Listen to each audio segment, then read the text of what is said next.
ಗುರುದೇವೋ ಮಹೇಶ್ವರ ಗುರು ಸಾಕ್ಷಾತ್ ಪರಬ್ರಹ್ಮ ತಸ್ಮೈ ಶ್ರೀ ಸದ್ಗುರುವೇ ನಮಃ. ಈಗ 24 ವರ್ಷ ಹೇಗೆ ಗತಿಸ್ತು ಅದು ನಮಗೆ ಇನ್ನೂ ಸೋಜಿಗಂತಲೇ ಅನ್ನಿಸ್ತದೆ. 24 ವರ್ಷದ ಹಿಂದೆ ನಮ್ಮ ದಿಂಡಿ ಯಾವ ತೆರನಾಗಿತ್ತು, ಈಗ ಯಾವ ಮಟ್ಟಕ್ಕೆ ತಲುಪಿದೆ ಅನ್ನೋದು ಅದು ಸಹಿತ ನಮಗೆ ನಿಲುಕದಂತಹ ವಿಷಯವಾಗಿದೆ. ಅದಕ್ಕೆಲ್ಲ ಸದ್ಗುರುಗಳೇ ಕಾರಣೀಭೂತರು. ಸದ್ಗುರುಗಳ ಕೃಪಾದೃಷ್ಟಿಯಿಂದ ಈ ಒಂದು 24 ವರ್ಷ ಯಾರಿಗೂ ಸಹ ಯಾವುದೇ ತೆರನಾದಂತಹ ತೊಂದರೆ ಆಗದಂತೆ 24 ವರ್ಷ ಪೂರೈಸಿದ ಈ ದಿಂಡಿ ಸಂಪೂರ್ಣ ಖ್ಯಾತಿ ನಮ್ಮ ಸದ್ಗುರುಗಳಿಗೆ ಸಮರ್ಪಣೆ ಆಗ್ತಾ ಇದೆ.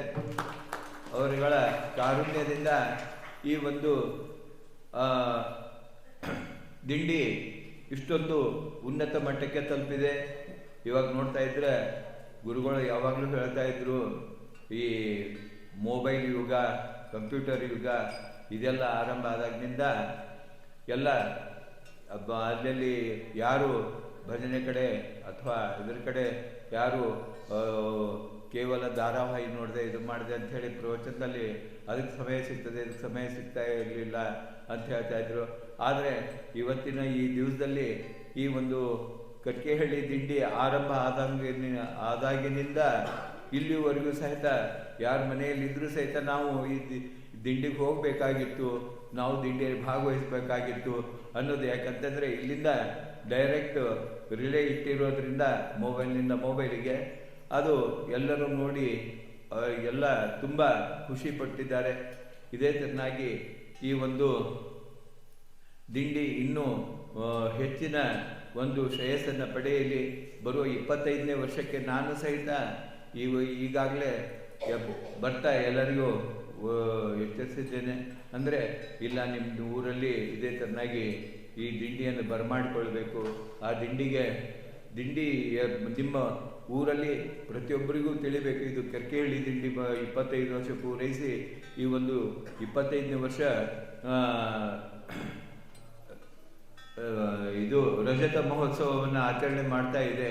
ಈ ದಿಂಡಿ ತಾವು ಸಹಿತ ವೀಕ್ಷಕರಾಗಿ ಭಾಗವಹಿಸಿ ಅದರಲ್ಲಿ ತಾವು ಧನ್ಯರಾಗಬೇಕಂತ ಹೇಳಿ ನಾನು ಹೇಳ್ತಾನೆ ಬಂದಿದ್ದೀನಿ.